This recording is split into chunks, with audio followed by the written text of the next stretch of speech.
ಬಹುತೇಕ ಸಿದ್ದರಾಮಯ್ಯನವ್ರು ಬೇಕಾದ್ರೆ ಅಧಿಕಾರ ತ್ಯಾಗ ಮಾಡಿದ್ರು ಮಾಡ್ಬೋದು. ಚೆಲುವರಾಯ ಸ್ವಾಮಿಯಿಂದ ಅಧಿಕಾರ ತ್ಯಾಗ ಮಾಡಿದಾಗ ನಿರೀಕ್ಷೆ ಮಾಡಬೇಡಿ. ಯಾಕೆಂದರೆ ಕೊನೆ ಅವಕಾಶ, ಪಾಪ ಲೂಟಿ ಹೊಡಿಬೇಕು. ಅವ್ರು ಯಾವುದೇ ನೈತಿಕತೆಯೂ ಇಲ್ಲ, ನಾಲ್ಗೆ ಮೇಲೆ ಹಿಡಿತನೂ ಇಲ್ಲ, ಕೊಟ್ಟು ಮಾತನ್ನ ಉಳಿಸ್ಕೊಳ್ಳೋದು ಇಲ್ಲ. ಸೊ ಅದರಿಂದ ನಾನು ವೈಯಕ್ತಿಕವಾಗಿ ಅವರು ರಾಜೀನಾಮೆ ಕೊಡ್ತಾರೆ ಮತ್ತನ್ನು ಕೊಡ್ತಾರೆ ಅಂದರೆ ನಾನು ನಂಬೋದಿಲ್ಲ. ಒಬ್ಬ ಜಿಲ್ಲಾ ನಾಯಕ, ನಾನು ಮಹಾನ್ ನಾಯಕ ಅಂತ ಹೇಳ್ಕೊಳ್ತಕ್ಕಂಥ ವ್ಯಕ್ತಿ ಆತನ ಕ್ಷೇತ್ರದಲ್ಲೇ ಲೀಡ್ನ ಕೊಡಲಿ ಅಂದರೆ ಇಷ್ಟೊತ್ಕಾಲ ನೈತಿಕ ಹೊಣೆ ಹೊರಬೇಕಿತ್ತು. ಅವ್ರು ಹೊರೋದಿಲ್ಲ ಅಂತಕ್ಕಂಥ ನಮಗೆ ಗೊತ್ತು ಚೆನ್ನಾಗಿ. ಯಾಕೆಂದರೆ ಅವ್ರಿಗೆ ಗೊತ್ತಿದೆ.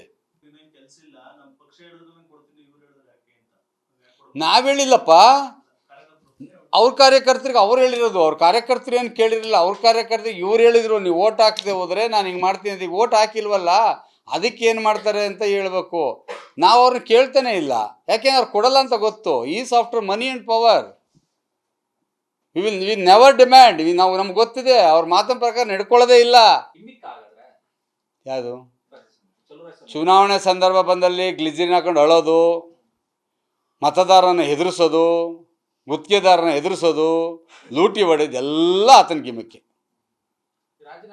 ಕಡು ಭ್ರಷ್ಟ ಅಂದರೆ ಈತ ಒಬ್ಬ. ರಾಜೀನಾಮೆನ ನೀವು ಎಕ್ಸ್ಪೆಕ್ಟೇ ಮಾಡಬೇಡಿ, ಯಾವುದೇ ಕಾರಣಕ್ಕೂ ಅವ್ರು ಕೊಡಲ್ಲ.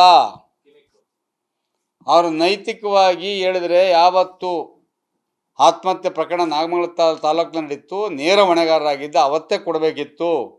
ಯಾವತ್ತು ತನ್ನ ಇಲಾಖೆಯಲ್ಲಿ ಟ್ರಾನ್ಸ್ಫರ್ ಭ್ರಷ್ಟಾಚಾರದ ಆರೋಪ ಬಂತು ಅವತ್ತೇ ಕೊಡಬೇಕಿತ್ತು. ಯಾವತ್ತು ಪ್ರಮೋಷನ್ಗೋಸ್ಕರ ಭ್ರಷ್ಟಾಚಾರ ಮಾಡಿದ್ರೆ ಅವತ್ತೇ ಕೊಡಬೇಕಿತ್ತು. ಇವರು ಲೂಟಿ ಹೊಡೆಯೋಕ್ಕೋಸ್ಕರನೇ ಅಧಿಕಾರಕ್ಕೆ ಬಂದು ಕೂತಿದ್ದಾರೆ. ಕೊನೆ ಅವತಾರ ಎಷ್ಟು ಬೇಕಷ್ಟು ಮಾಡ್ಕೊಂಡು ಹೋಗೋಣ ಅಂತಕ್ಕಂಥದ್ದು ಸ್ಟಾರ್ ಚಂದ್ರನ ಅರಿಕೆಯ ಕುರಿ ಮಾಡ್ಕೊಂಡ್ರು ಅಷ್ಟೆ. ಪಾಪ ಅವ್ರಿಗೆ ಏನಕ್ಕೆ ಮಾಡ್ಕೊಂಡ್ರು, ಏನು ಮಾಡ್ಕೊಂಡ್ರು, ಈ ಸ್ಕೇಪ್ ಗೋಲ್ಡ್. ಈಗ ಗೊತ್ತಿಲ್ಲ, ಯಾರು ಕಾಂಗ್ರೆಸ್ನವ್ರು ಹೇಳ್ತಾರೆ ಇನ್ನು ಅಧಿಕವಾಗಿ ಖರ್ಚಾಗಿದೆ, ಸ್ವಲ್ಪ ಖರ್ಚು ಹೆಚ್ಚಿಗೆ ಆಗಿದೆ, ಕೊಡಿ ಅಂತ ಹೋಗಿದ್ರು ಅಂತ. ಯಾರೋ ಈಗ 4-5 ದಿವಸದಲ್ಲಿ ಹೋಗಿದ್ರು ಅಂತ. ಸ್ಟಾರ್ ಚಂದ್ರ ಹತ್ರ ಆರ್ಡಿನರಿ ಕಾರ್ಯಕರ್ತರು ಹೋಗ್ತೈತದ್ರಿ. ಯಾರಾದ್ರೂ ದೊಡ್ಡ ಮನುಷ್ಯನೇ ಹೋಗಿ ಕೇಳಬೇಕು, ಯಾರ ಮಹಾನಾಯಕರುಗಳೇ ಹೋಗ್ಬೇಕಲ್ಲ. ಯಾರು ಪಾಪ ಅರ್ಕೆ ಕುರಿ. ಅವ್ರು ಮೊದಲನೇದು ರಾಜಕಾರಣ ಗೊತ್ತಿಲ್ಲ, ಅವ್ರಿಗೆ ತಳಮಟ್ಟದ ಕಾರ್ಯಕರ್ತರುಗಳು ಪರಿಚಯ ಇರಲಿಲ್ಲ. ಅವ್ರನ್ನ ಹಿಡ್ಕೊಂಬಂದು ಏನೋ ದುಡ್ಡಿದೆ ಅಂತ ಹೇಳಿ ಇಲ್ಲಿ ಆಸೆ ತೋರಿಸಿ ನಾವೆಲ್ಲ ಶಾಸಕರಿದ್ದೀವಿ, ನಾವೆಲ್ಲ ಮಂತ್ರಿಗಳಿದ್ದೀವಿ, ನಾವು ಹೇಳಿದ್ರೆ ಜನ ಓಟ್ ಹಾಕ್ಬಿಡ್ತಾರೆ ಅಂತಕ್ಕಂಥ ಒಂದು ರೀತಿಯ ದುರಹಂಕಾರದಿಂದ ಪಾಪ ಅವ್ರನ್ನ ಕರ್ಕೊಂಬಂದು ಪಾಪ ಯಾರಾದರೂ ಒಬ್ಬ ಆರ್ಡಿನರಿ ಕಾರ್ಯಕರ್ತನಿಗೂ ಕೊಡ್ಬೋಯ್ತಲ್ಲ.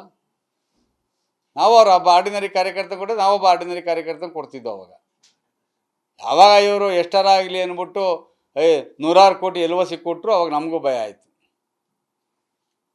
ಅವಾಗ ನಾವು ಟಿಟ್ ಫಾರ್ ಟಾಟ್, ಅದಕ್ಕೆ ಪ್ರತಿಯಾಗಿ ನಾವೇನೇನು ತಂತ್ರ ಮಾಡಬೇಕು ಮಾಡಲೇಬೇಕಾಗ್ತದೆ. ನ್ಯೂಸ್ ಫಸ್ಟ್, ನಿರ್ಭೀತಿಯಿಂದ ನಿಮ್ಮ ಪರವಾಗಿ.